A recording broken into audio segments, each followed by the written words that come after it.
Nasamsam ng mga otoridad ang tinatayang 22 million pesos na halaga ng illegal na traded petroleum products sa isang anti-smuggling operation sa Barangay San Benito, Dinalupihan, Bataan madaling araw nitong Huwebes, July 16. Arestado ang 8 individual sa operasyon na isinagawa ng pinagsanib na puwersa ng PNP Regional Special Operations Group, Regional Intelligence Division 3, CIDG Bataan at iba pang police units. Dalawa sa mga suspect ang nahuli umano sa akto habang nagbebenta ng produktong petrolyo nang walang kaukulang lisensya mula sa Department of Energy o DOE.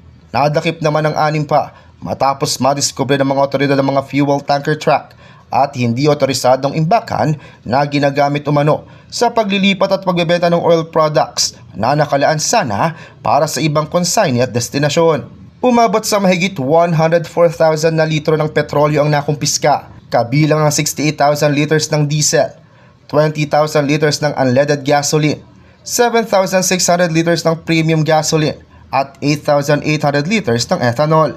Nasamsam din ang 4 na fuel tanker truck, electric pump at ilang dokumento na may kaugnayan umano sa operasyon. Ayon sa pulisya, posibleng paglabag ito sa Batas Pambansa bilang 33 na nagbabawal sa hindi otorisadong pagbebenta, distribusyon at diversion ng mga produktong petrolyo. Raymond Tason, CLTV 36 News.